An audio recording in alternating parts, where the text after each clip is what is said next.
I found it on a Tuesday. Not a dramatic Tuesday. Not the kind that announces itself with storm clouds or a phone call that changes everything. Just a regular Tuesday in October, the kind where the light comes in sideways through the window and makes everything look a little more melancholy than it actually is. I was looking for an extra blanket. Maya's apartment was always cold in the fall. She kept the thermostat at 68 because she said anything above that made her feel like she was suffocating, and I had learned, over 11 years of friendship, to bring a hoodie whenever I came over. But I hadn't this time, because I hadn't planned to stay. I'd only come to drop off soup and make sure she ate something before her shift. And then, I was going to leave, and everything was going to be exactly as uncomplicated as it had always been. But Maya had fallen asleep on the couch before I even got the soup into a bowl, and the apartment was cold, and I was looking for a blanket in the hallway closet, and that's when I found it.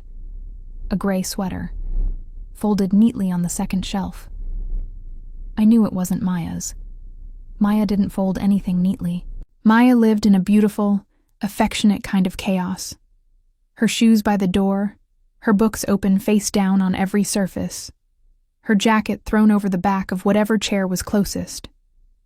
This sweater was folded the way someone folds something they care about, precise at the corners.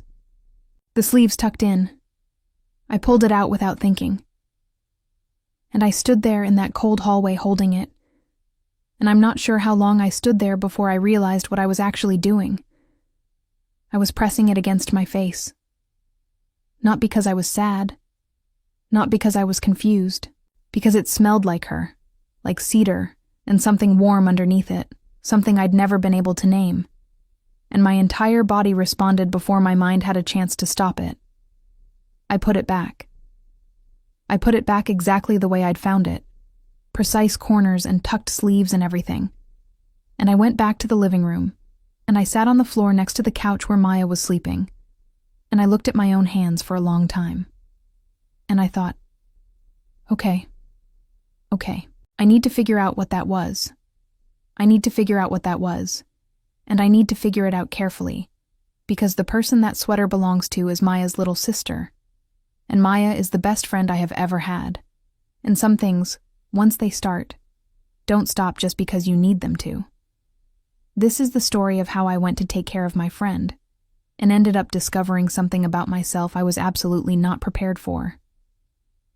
If you want to hear uncensored, too hot for YouTube stories, check out my Patreon in the description. Maya and I met in sophomore year of college, in a psychology class neither of us wanted to take. We ended up lab partners by default. Everyone else had already paired up, and we were both 5 minutes late for different reasons, and the professor pointed at us and said, "You two," with the energy of someone who had stopped caring about seating arrangements sometime around 2009. Maya looked at me. I looked at her. She shrugged. I shrugged back. By the end of that semester, we had become the kind of friends that other people mistake for sisters. We graduated. We moved to different cities for a few years. We texted constantly and called each other every Sunday and flew to visit each other for birthdays and long weekends, and once, memorably, because Maya was having a crisis about her career and needed someone to sit with her in a Denny's at 2 a.m. and tell her it was going to be okay. It was okay. She changed careers. She moved to Portland. I followed 2 years later, for reasons that had nothing to do with her and everything to do with the job offer I got, and we ended up 3 miles from each other, which felt like the universe deciding that we weren't done yet. I want you to understand what Maya is to me before I tell you the rest of this.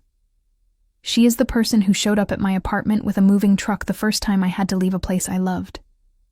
She is the person who sat in the hospital waiting room with me for 6 hours when my mom had surgery, who didn't try to make conversation, who just sat there, close enough that I could feel that she was present. She is the person who has heard every version of me.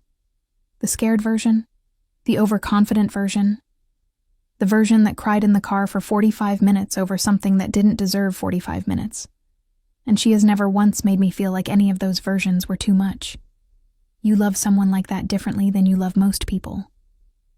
So when Maya called me in September and told me that she'd been diagnosed with rheumatoid arthritis, that her hands had been hurting for months, and she'd finally gone in and gotten the answer, I didn't ask if she needed help. I just started showing up. Tuesdays and Thursdays after work, and sometimes on weekends. I'd bring food she didn't have to cook. I'd drive her to appointments when her hands were bad. I'd sit with her while she watched the terrible reality television she loved and I pretended to tolerate. It wasn't charity. It wasn't obligation. It was just what you do when someone you love is going through something hard. You show up. You stay. What I didn't know, when I started showing up, was that Maya's sister had come back. Jade had been in Seattle for 2 years. I knew about her the way you know about the important people in your best friend's life when you've never actually met them. Through stories, through context, through the way Maya's voice changed slightly whenever she mentioned her. Protective and warm and a little worried all at the same time. Maya was 34, Jade was 29. 5 years between them. And those 5 years had always felt significant in the way the gap between siblings sometimes does. Like they'd grown up in slightly different families. Like Maya had gotten the anxious, responsible version of their household, and Jade had gotten the one that had already relaxed a little by the time she arrived. I had seen one photo of Jade. It was on Maya's fridge, the two of them at some family event a few years back, both of them laughing at something outside the frame. Jade was taller than I'd expected, dark hair pulled back, a kind of open, easy quality to her face, even in a candid photo. I'd noticed the photo. I hadn't thought about it. I should have paid more attention to what it felt like to notice things. The first time I met Jade was a Thursday evening in early October. I had let myself in with the key Maya had given me. She'd been having a bad week with her hands and I'd been bringing dinner every other day. And I called out Maya's name as I came through the door, and someone who was not Maya called back from the kitchen. "She's in the shower. I'm Jade." I walked into the kitchen and there she was, leaning against the counter, a dish towel over her shoulder, cutting board in front of her with half a bell pepper on it. She was taller than the photo suggested, or maybe the photo hadn't given her the right context. She looked up when I came in. "You must be Nora," she said. Not a question. She already knew. "That's me," I said. She smiled. Not a performance of a smile, just a real one, the easy kind that doesn't ask anything of you, and turned back to the bell pepper. "Maya talks about you constantly," she said. "I feel like I already know you." "Same," I said. And that was true, technically. I knew things about Jade from Maya's stories. I knew she'd been in Seattle doing something in sustainable architecture that Maya could explain in a general sense, but not specifically. I knew she ran half marathons and had a complicated relationship with their parents and had a rescue cat named Gerald who was, according to Maya, aggressively mediocre in every way. What I didn't know, what I couldn't have prepared for, was what it would be like to be in the same room as her. That's not a dramatic statement. I'm not saying the world shifted or time slowed down or any of the things people say when they're trying to make a moment sound bigger than it was. I'm saying something smaller and stranger than that. I'm saying I walked into that kitchen and something in the quality of the air felt different, and I didn't understand why. And I spent the next 15 minutes making conversation about Maya's medications and the best Thai place in the neighborhood, and whether Gerald the cat was as mediocre as advertised, and the whole time I was doing that, some part of me that I couldn't quite locate was paying very close attention to things I had no reason to be paying attention to. The way she moved around the kitchen like she already knew it. The way she held the knife. The way she laughed. Quick and genuine and always at the right moment. Never performed. Maya came out of the shower and found us at the kitchen table, and her face did something when she saw us together. Something warm. Something relieved. And she said, "Oh, good. You've met." And I thought, yes, we've met. And I went home that night and I didn't think about it. I'm telling you that I didn't think about it. I'm telling you that deliberately, because it's true, and because I need you to understand that this is how it started. Not with a thunderclap, not with a moment of recognition, not with anything that felt significant in real time. It started the way most things that matter start, quietly, while I was paying attention to something else. Jade was staying for a month. That was the plan, at least. She'd wrapped up a project in Seattle. She had some time before the next one started. And when Maya got the diagnosis, she'd decided to come down and help. She was sleeping in Maya's second bedroom. She was cooking most of the dinners. She was handling the things that were hard for Maya to handle on the bad days.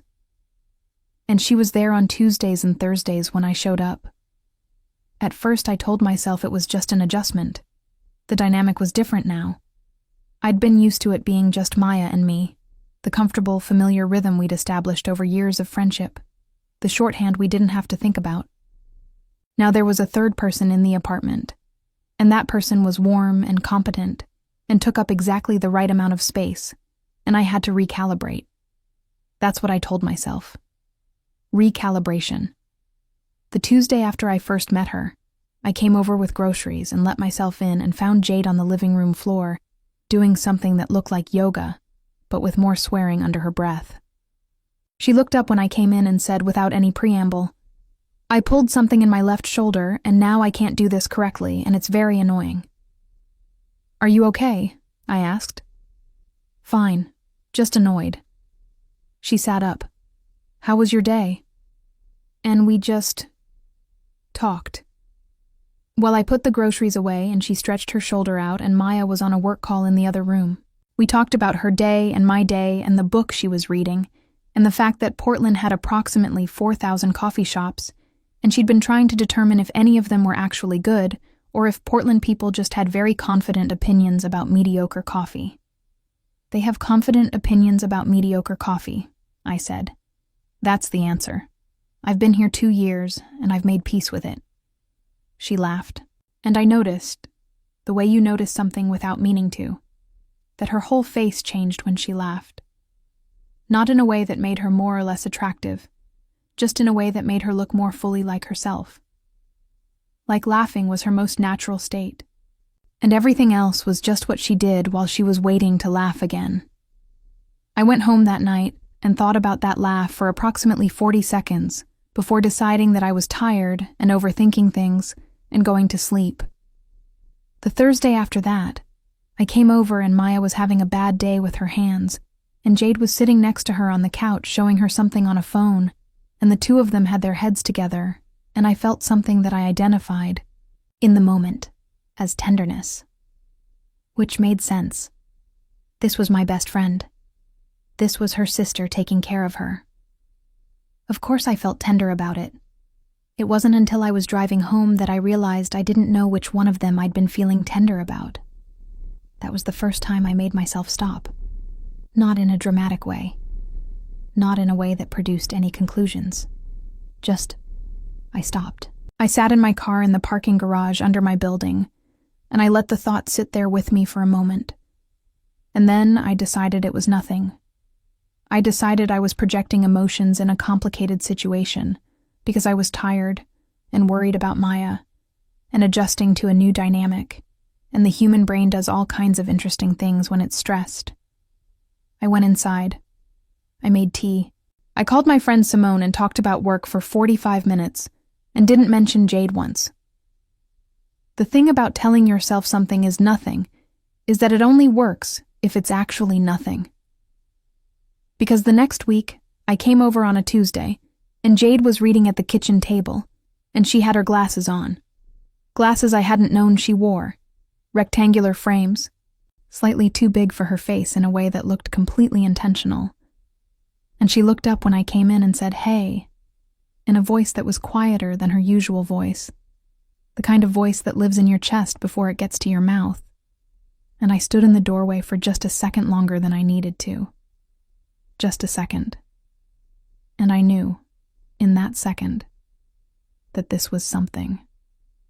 I didn't know what kind of something. I didn't know what to do with it, but I knew with a sudden, unwelcome clarity that what I had been calling recalibration for the past 2 weeks was not recalibration. I put the grocery bags down on the counter and asked where Maya was, and Jade told me she was napping, and I started putting food away, and we talked about her architecture project, And the whole time I was talking, I was building something inside myself that felt like a wall, not hostile, just necessary. A little distance. A little structure. I was good at that, or I thought I was.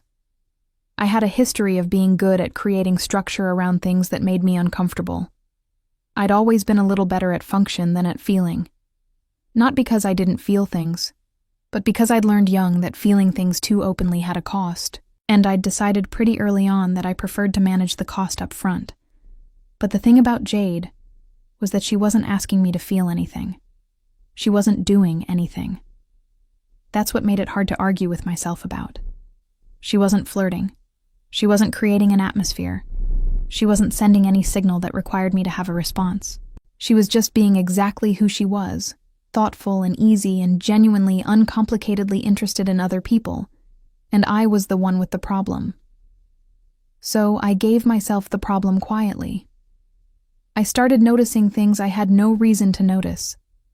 The way she kept a specific corner of the kitchen organized, because she said she couldn't think in clutter, even while the rest of the apartment maintained its comfortable chaos. The fact that she listened differently than most people, not waiting for her turn to talk, but actually tracking what you were saying, and coming back to things 10 minutes later with a question that meant she'd been thinking about it. The way she talked about her work, which was genuinely interesting and complicated. Sustainable design, material sourcing, the intersection of architecture and environmental ethics, and how she could explain it in a way that was accessible without dumbing it down, without making you feel like she was doing you a favor by being clear.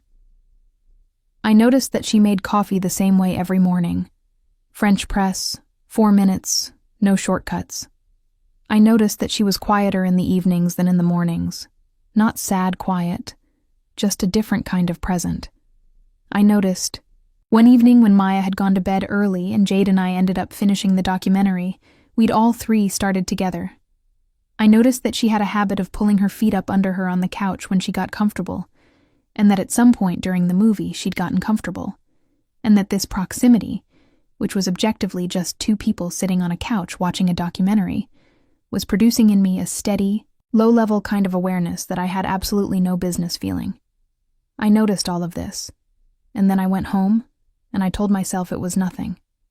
And I went to sleep, and I woke up in the morning, and I went to work. And on Tuesday I went back to Maya's apartment, and Jade was there, and it started again. This is the part that's hardest to explain to someone who hasn't lived inside it. It wasn't dramatic. It wasn't the kind of thing that announces itself with trumpets. It was just this quiet, persistent, completely inconvenient awareness that had taken up residence in me and was not leaving, regardless of how many times I told it to go. And underneath the awareness, very quietly, something else. Something I wasn't ready to look at directly yet. Something that felt, when I got close enough to it, a little bit like recognition. The sweater was October 14th. I know the date because I looked at my phone when I got back to the living room, sitting on the floor next to the couch where Maya was sleeping. I don't know why I looked at my phone. Maybe I needed something concrete to hold on to. Maybe I was hoping the date would help me figure out what to do with the next part. October 14th. I put the sweater back. I sat there. I thought about my own hands. Here is what I knew in the weeks leading up to October 14th. I knew that I looked forward to Tuesdays and Thursdays in a way that I was no longer fully attributing to Maya's soup schedule. I knew that when I thought about Jade, which I was doing more than I was admitting even to myself, I felt something that didn't have a simple name. Something warm and uncomfortable at the same time, like standing too close to a fire when you're already hot. I knew that one evening, Jade had laughed at something I said. Really laughed. The kind that surprised her, that she didn't see coming. And I had felt something shift in my chest. And I had looked away very quickly, toward the window, toward the middle distance, anywhere that wasn't her face. I knew that that shift had stayed with me for 3 days. What I didn't know, what I was very carefully avoiding knowing, was what any of it added up to. Because here is the other thing that was true. sitting on Maya's floor with my back against the couch on October 14th. I was a woman in her mid-30s who had loved people, had wanted people, had been in relationships that were fine, and some that were more than fine. And all of those people had been women, not exclusively. There had been a couple of years in my mid-20s where I'd dated more broadly, where I'd been figuring things out. But by the time I was 30, I'd stopped being surprised by my own patterns, and had mostly made peace with them. So it wasn't that what I felt about Jade was unfamiliar in kind. It was unfamiliar in context, in stakes, in the specific particular geometry of the situation. Because Jade was my best friend's sister. That was the thing I kept coming back to, not as a rule, not because there was some external authority telling me it wasn't allowed, but because I understood, with a clarity that I couldn't argue myself out of, what it would cost Maya. Not in a dramatic way. Not because Maya would be angry or feel betrayed, but because I knew my best friend. I knew that she worried about Jade in the specific way you worry about the person who means the most to you. And I knew that if something between me and Jade went wrong, in any of the 10,000 ways that things between people can go wrong, it wouldn't be separate from Maya. It would land on Maya, in her living room, in her Tuesday evenings, in the particular friendship that had survived 11 years of different cities and different seasons. I wasn't willing to put that at risk. I was absolutely certain I wasn't willing to put that at risk. And yet I sat there on the floor and I thought about that sweater and the way it smelled and the precise, careful way it had been folded, and I felt something that I could only describe as longing. The very specific ache of wanting something you're already deciding you can't have. Which meant that I had, somewhere in the previous 4 weeks, crossed the line between noticing and feeling. I didn't tell anyone. Not Simone, who would have been kind and helpful and asked good questions that I wasn't ready to answer. Not Maya, obviously. Not anyone. I just held it. That became my strategy, if you can call it that.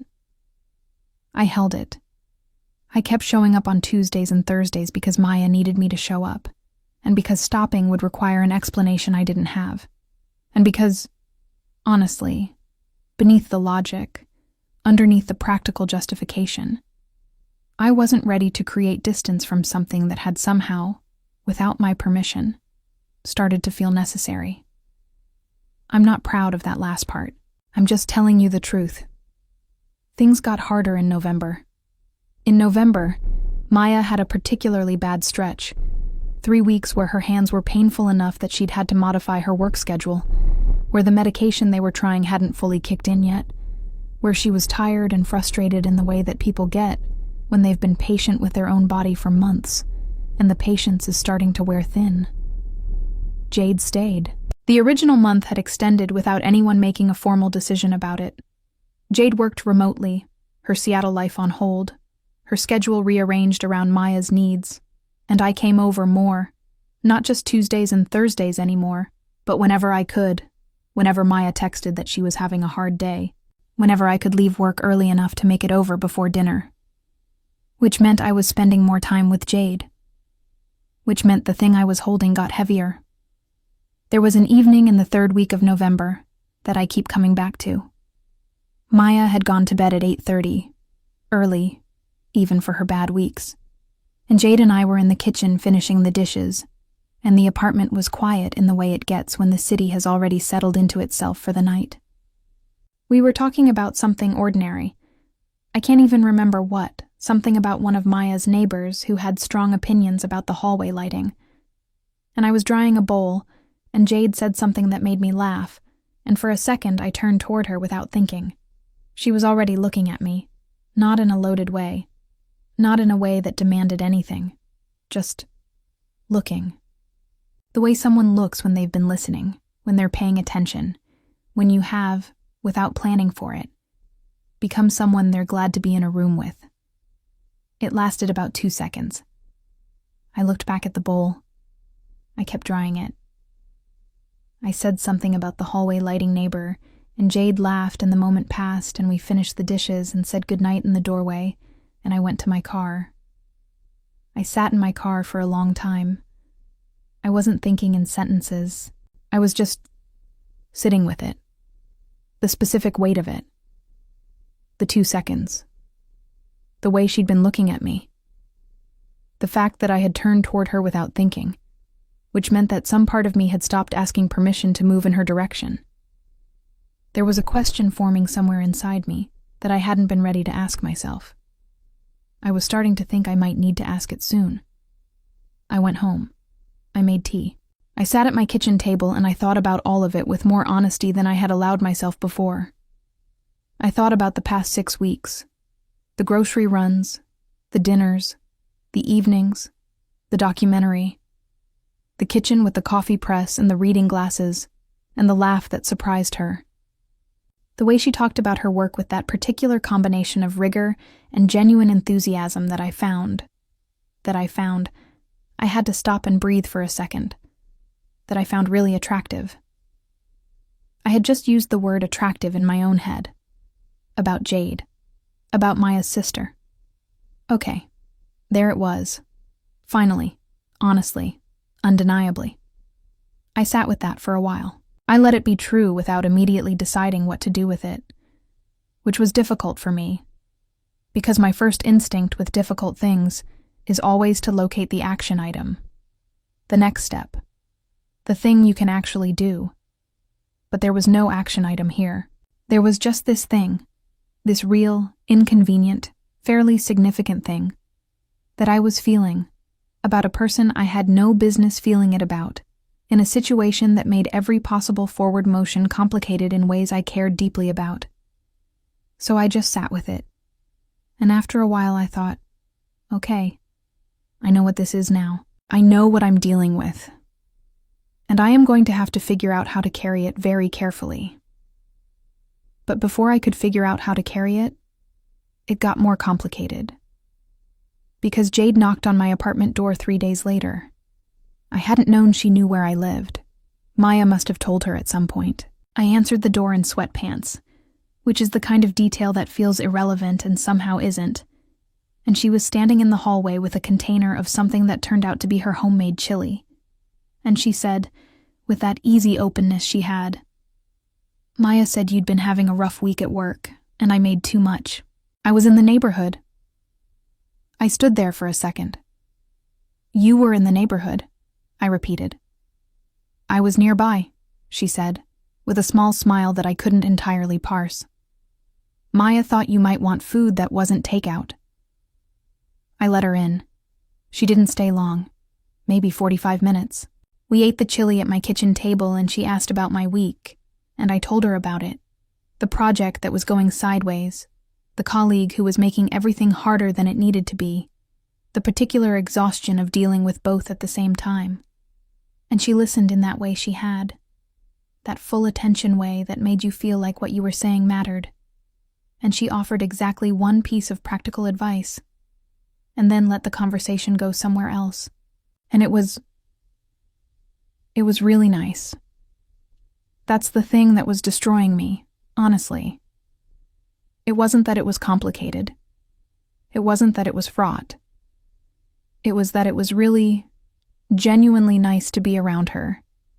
Easy in the specific way that most things aren't easy. And I didn't know what to do with that in the context of everything I was carrying. She left at 9:30. At the door, she paused with her hand on the frame and looked back at me. "Hey," she said. "You okay?" Not in a way that was asking about my work week. In a way that was asking about something else. Something she couldn't quite name either. Something that existed in the space between what we were saying and what we weren't. I looked at her. "Yeah," I said. "I'm okay." She nodded, looked at me for one more second. Then she said goodnight and left. And I closed the door and leaned against it, and I thought about what she'd asked, and whether my answer had been true, and I concluded that it was true in the way that partial truths are true, technically accurate, leaving out the important part.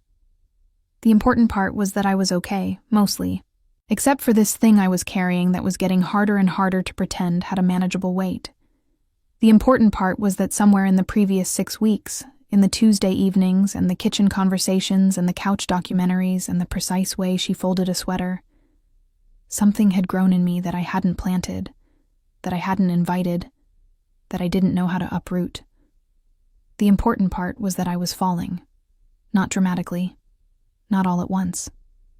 The way water erodes stone, slowly, persistently, without announcing itself, until one day the landscape is different and you can't remember exactly when the change began.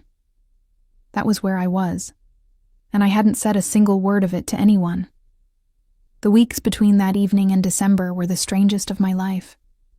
Strange not because anything dramatic happened, but because nothing did, and yet everything felt different from the inside. I kept showing up on Tuesdays and Thursdays. I kept bringing food. I kept sitting with Maya.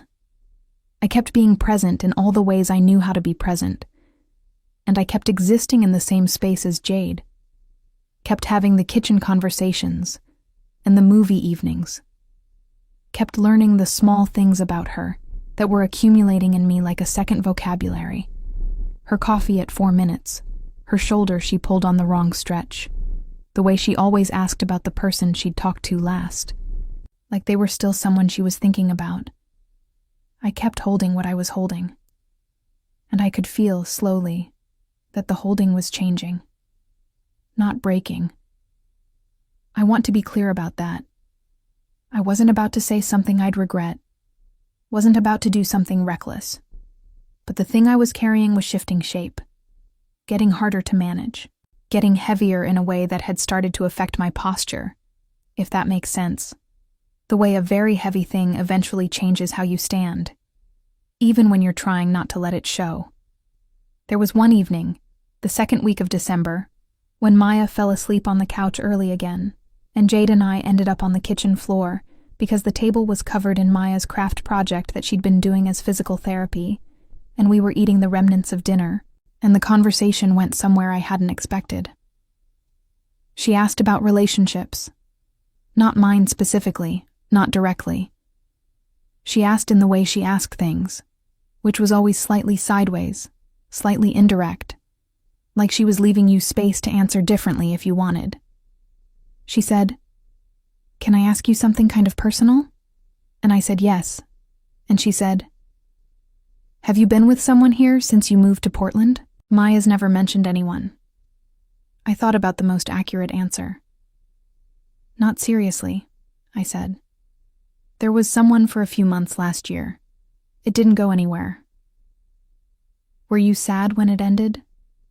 I thought about that too. A little. More relieved, I think, which probably tells you something. She nodded, turning her fork over in her fingers. "I know what you mean." "Seattle?" I asked. "Seattle." She said it with a very specific inflection that I understood without needing clarification. Something that had mattered, something that hadn't been simple, something she wasn't going to explain in detail right now, but that she'd also not denied. We were quiet for a moment. "Are you seeing anyone?" I asked. The question came out before I'd decided to ask it. I could feel my pulse in my fingertips. "No," she said, and then, very carefully, not looking at me. "Not recently." We moved on after that, talked about something else, finished the food, cleaned up. I said goodnight and went home. And I sat in my car again. This was becoming a pattern, the sitting in my car. And I asked myself what I'd been asking with that question, and what I'd been hoping to hear. I already knew what I'd been hoping to hear. I had heard it, and I still had absolutely no idea what I was going to do. But before we get to what happened next, if you've made it this far, I think you already know why this story is hitting different. It's not just the situation. It's that thing underneath the situation. That feeling of carrying something you haven't named yet, something that's too big for the container you've been keeping it in. If this is landing for you, hit that like button right now. It takes 2 seconds, and it lets YouTube know to show this story to more people who need to hear it. And if you're not subscribed yet, Subscribe and turn on notifications so you don't miss the next one. New stories drop every week. Now here's what I actually want to know from you in the comments. Have you ever felt something for someone you knew you had absolutely no business feeling it for? Not because it was wrong, but because the timing was impossible, or the geometry just didn't work. Did you say something, or did you hold it? Tell me what you did. I read every single one, and tell me where you're watching from.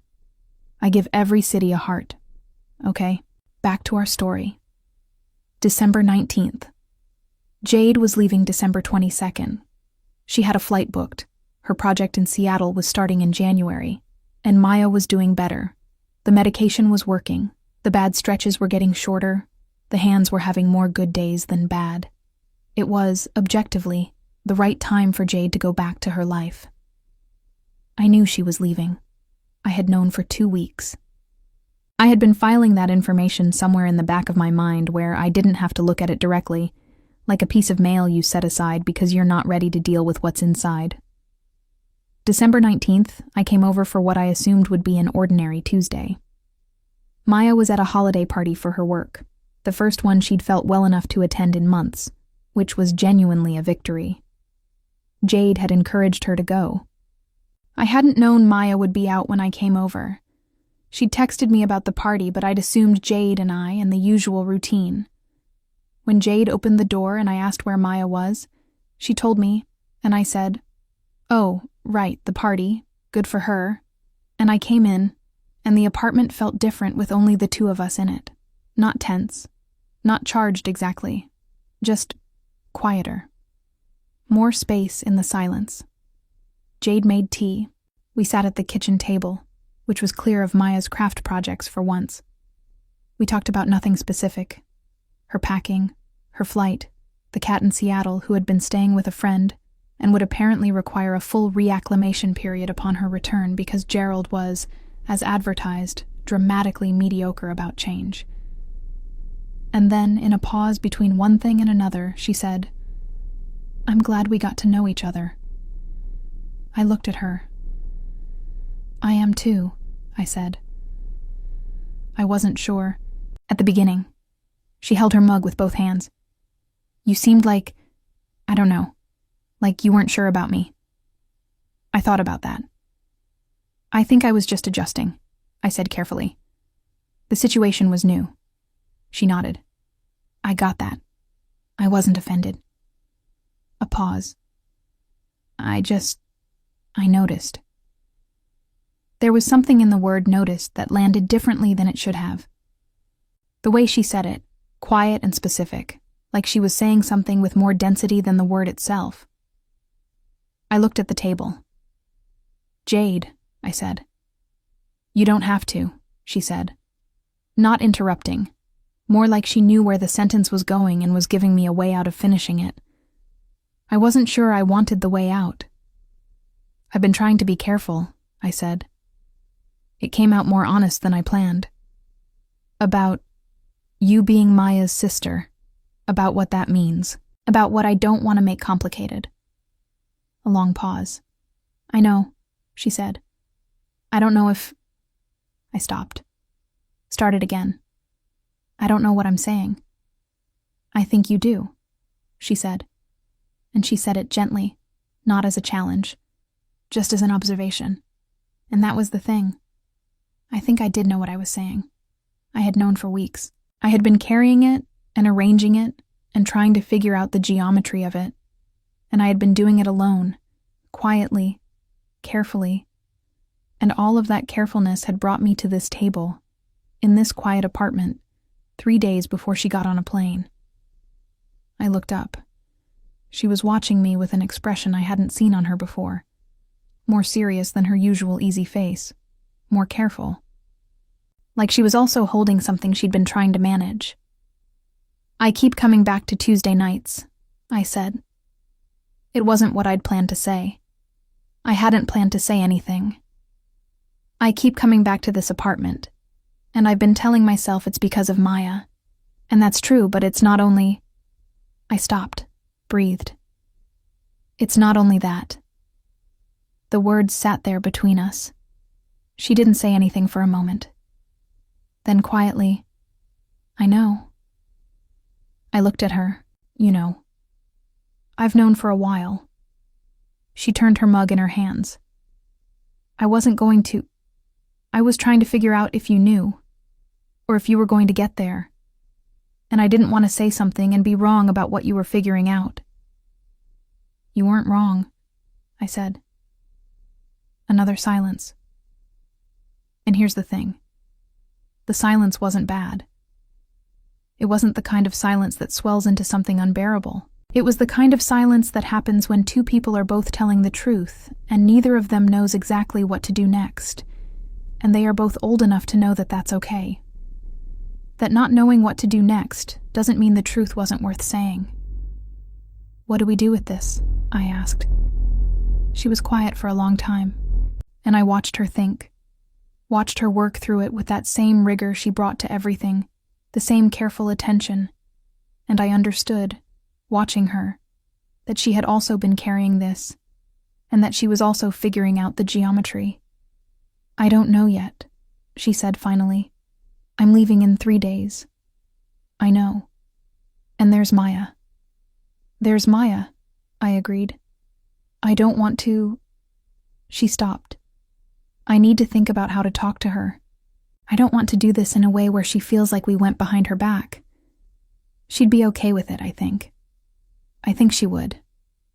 But I want to tell her in the right way, not—" She gestured vaguely at the kitchen. "Not like this." I understood. Maya would be back in a few hours, and the two of them needed to have a conversation I wasn't part of. "So I started. "We wait," she said. "A little, until I can talk to her, and until I'm somewhere with enough room to think about what this looks like from Seattle, and what you want, and what makes sense." She looked at me. "Is that okay?" I thought about it. The honest answer. "It's not what I'd choose," I said. "But I think it's the right call." Something in her face relaxed. "I'll talk to Maya before I leave," she said. "If she's okay, which I think she will be, then maybe we figure out what this is from there." Maybe. That word. Sitting there, quiet as a held breath, between everything I'd been carrying and everything I didn't know yet. "Yeah," I said. "Maybe." We finished our tea. Maya came home around 10, happy and slightly flushed from the holiday party and the particular good mood that comes from having been part of something normal after a season of feeling like you're on the outside of normal. She saw the two of us at the kitchen table and said, "Oh, good, you're both still here."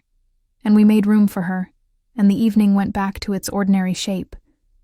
But I could feel, underneath the ordinary shape, something that had been added, something that hadn't been there in the morning. Not a resolution, not a beginning.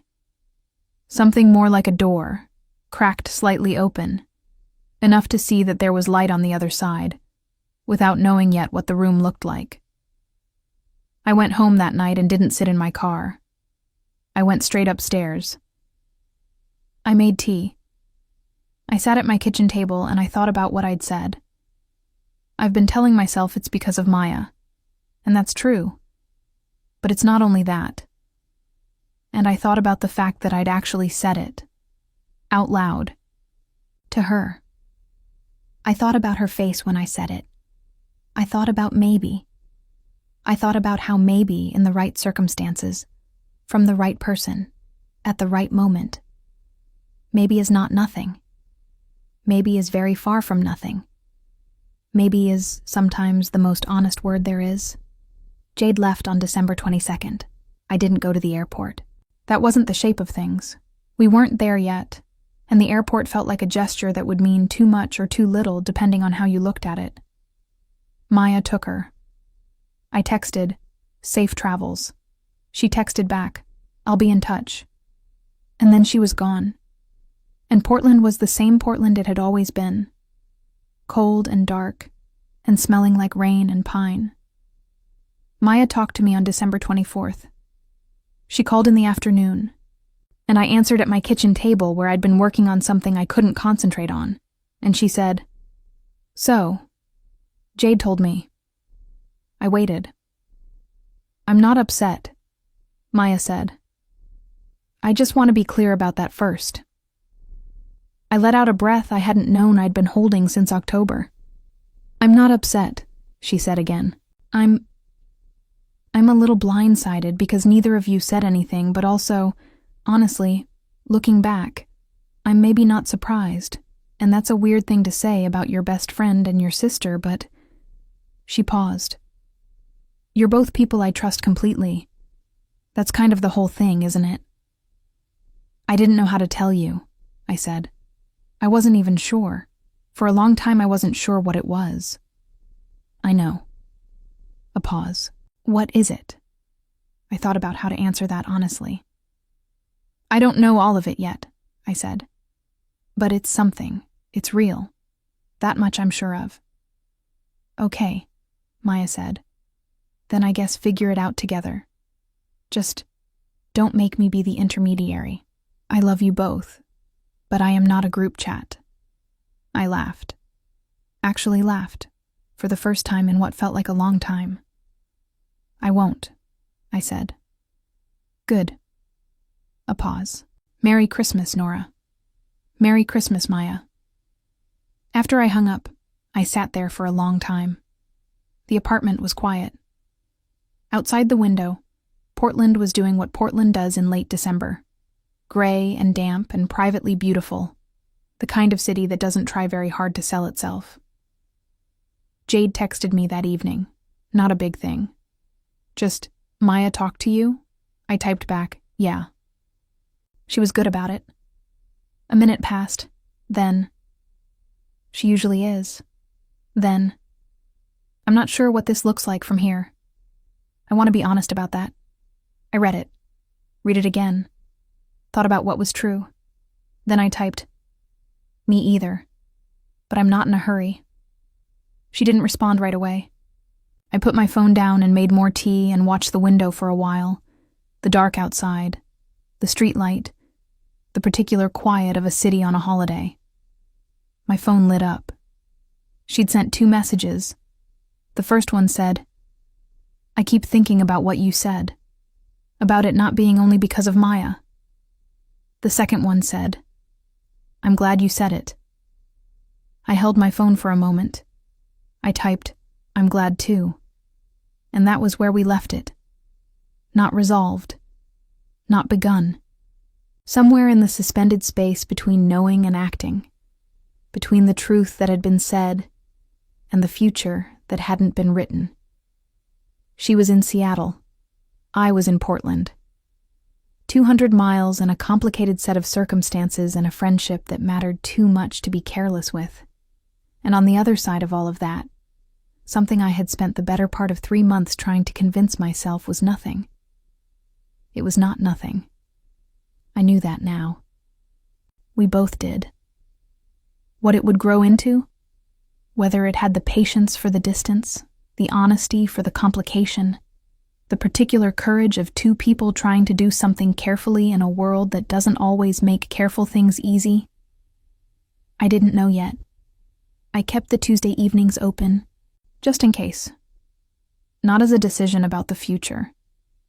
Just as an acknowledgement that some things are worth leaving space for. Maya texted me a week later to tell me that Jade had asked if I had plans for New Year's. I sat with that message for a while. I typed back, "I don't." Maya sent back a single emoji, a small smile. I put my phone down and looked out the window and thought about, maybe, that word. That patient, enormous, terrifying word. And I thought that maybe wasn't the same as not yet. And maybe wasn't the same as no. And maybe wasn't nothing. It was, I was learning, its own kind of answer. The kind that takes time. The kind that asks you to stay open just a little longer.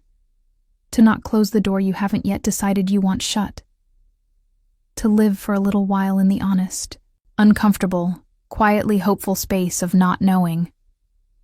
I was learning, maybe for the first time, that I could do that.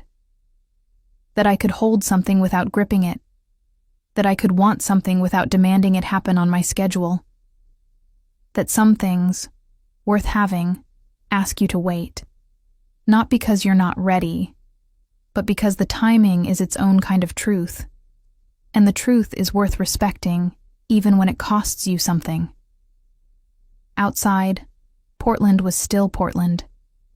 Gray and damp and privately beautiful. I made more tea. I waited. Some things don't end with an answer. They end with a maybe. And maybe, when you're honest about it, is not the absence of something. It's the beginning of something that hasn't been named yet.